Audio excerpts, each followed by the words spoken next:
আমরা বুঝতে পারি না, যোগ্য অযোগ্য যদি আমরা না দেখব তাহলে আমাদের চাকরিটা হাইকোর্টে কেন গেল, তারপর সুপ্রিম কোর্ট থেকে কেন আমাদেরকে বলা হলো যে আমরা আর চাকরিতে যেতে পারবো না। তো এখন আমরা কোন ভরসায় ওনার কথাতে আমরা স্কুলে যাব? আর উনি তো এখনও টেন্টেড আনটেন্টেড লিস্ট তো দেননি না। আমরা যাব ওখানে টেন্টেডদের সঙ্গে ক্লাস করব, উনি তো আলাদা করছেন না। ক্যান্সারে নেই আর ভয়, NCRI হবে এর জয়। আপনাদের ভরসায় নেতাজি সুভাষচন্দ্র বোস ক্যান্সার হসপিটাল। বলছেন যারা উস্কানি দিচ্ছেন তাদের কথায় আসবেন না, সরকার টাকা মানে বেতন দেয়, আপনারা ক্লাস করুন, ফিরে যান।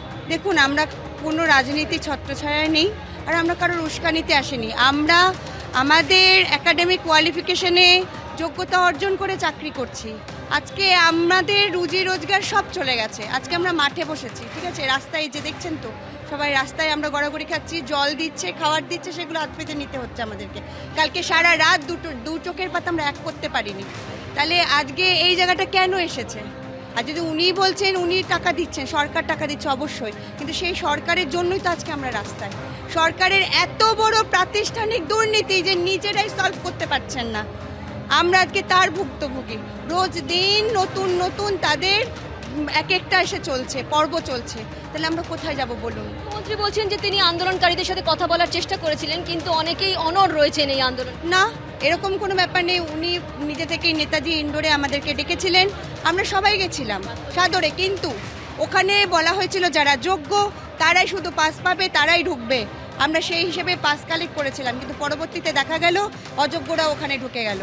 ঠিক আছে, আমরা তো উনি তারপরে আমাদের এখানে 12 জন সদস্য নিয়ে আমাদের উনি মিটিং করেছিলেন, আমরা সেখানেও গেছিলাম, কিন্তু আর কতদিন ধৈর্য ধরবো?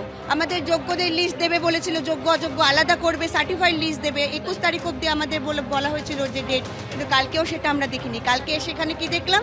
আবার একটা ডিভাইডেশন দেখা গেল, সি অ্যান্ড ডি তাদেরকে আলাদা করা হলো, এখন আমাদের কাউন্সিলিং ওয়াইজ আলাদা করা হচ্ছে।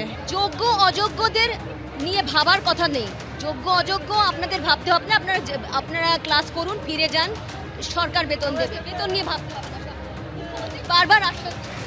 বারবার মুখ্যমন্ত্রী আমাদের আশ্বাস দিলেও মুখ্যমন্ত্রী যদি আমাদের যোগ্য আর অযোগ্য আলাদা নাই করে দেয়, তাহলে আমরা কি করে অযোগ্যদের সঙ্গে একসাথে স্কুল যাব? যেখানে সুপ্রিম কোর্ট বলেছে যে অযোগ্যদের বাদ দিয়ে কেবলমাত্র যোগ্যরাই স্কুল যাবে, যোগ্যরাই ক্লাস করবে, যোগ্যরাই বেতন পাবে, তাহলে উনি কি করে অযোগ্য যোগ্য আলাদা না করে একসাথে আমাদেরকে স্কুলে পাঠিয়ে বেতন দেবেন? সেটা তো কেবলমাত্র হলো ডিসেম্বর 31 তারিখ পর্যন্ত। তারপরে কি হবে? কি হবে? এখানে অনেকেই রয়েছেন, তাদেরকে জিজ্ঞাসা করে নেব। মুখ্যমন্ত্রী বলছেন যারা উস্কানি দিচ্ছেন তাদের কথায় আসবেন না, সরকার টাকা দেয়, সরকার বেতন দেয়। বারবার তিনি আপনারা ফিরে যান না। আপনারা ঠিক যোগ্য অযোগ্য লিস্ট আলাদা না করলে আমরা কেউ স্কুলে ফিরে যাব না। কারণ আমরা কোন বেসিসে যাব? কোন বেসিসে আমরা স্কুলে ফিরে যাব? উনি যে খেলাটা খেলছে সেটা আমরা মানতে পারছি না। আমরা যোগ্য অযোগ্য লিস্ট আলাদা চাই, তারপর আমরা স্কুলে যাব। 31শে ডিসেম্বর অবধি নিশ্চয়ই আমরা চাকরিটা চাই না। আমরা তো সারা জীবনে 60 বছর বয়স অবধি চাকরিটা করতে চাই, আমাদের চাকরিটা স্থায়ীকরণ চাই। তো যোগ্য অযোগ্য লিস্ট না দিলে রিভিউ পিটিশনে আমরা যাব কিভাবে আমাদের কেসটা ফার্দার হবে সেটা তো আমাদেরও তো বোঝা দরকার। সেই জন্য আমরা যোগ্য অযোগ্য লিস্ট চাই। না হলে এখানে অনেকেই রয়েছে, আমি তাদের কাছেও যাব। মুখ্যমন্ত্রী বারবার আশ্বাস দিচ্ছেন, কিছুক্ষণ আগেই বললেন যোগ্য অযোগ্য দেখার আপনাদের বিষয় নয়, আপনারা ফিরে যান, ক্লাসরুমে যান, এবং বেতন দেওয়ার কাজ হচ্ছে সরকারের। टेंटेड और अनटेंटेड दो चीज़ है, दोनों में से अभी कुछ भी हम लोग सब यहाँ पे अनटेंटेड है, लेकिन ये आने वाला है नहीं, क्योंकि बार-बार आश्वासन दे रही है। क्या नहीं आश्वासन दे रही है तो निकालना चाहिए ना, कहाँ निकाल रहे हैं? आज 2 दिन से हम लोग बैठे हुए हैं, अनटेंटेड लिस्ट पाने के लिए तो बैठे हुए हैं, कहाँ मिल कहाँ रहा है? हम लोग को नहीं मिल रहा है unattended list. We all are here to get the untainted list only. কি বলবেন? বারবার তিনি আশ্বাস দিচ্ছেন মুখ্যমন্ত্রী। লিস্ট পেলে আমরা উঠবো, লিস্ট না পেলে আমরা উঠবো না। তো এই যোগ্য অযোগ্য কে দেখবে তাহলে? আমরা বলছি গভর্নমেন্ট থেকে বের করছে না 2 বছর ধরে, ওদিনকেও বললো যে দিবে, এখনও অবধি দিচ্ছে না। কিন্তু আশ্বাস কিসের উপরে? কোনো লিখিত আশ্বাস দিচ্ছে যে আমাদের চাকরি থাকবে 31 ডিসেম্বরের পর? উনি বলছেন যে আন্দোলনকারীদের সঙ্গে কথা বলার চেষ্টা করেছিলেন, কিন্তু কথা বলা সম্ভব হয়নি, অনেকে আন্দোলন করছেন বলে। কে বলছে কথা বলা? ইন্ডোর স্টেডিয়ামে আমাদের সাথে প্রোগ্রাম হয়েছিল, সেদিনও কথা কোনো বলেনি।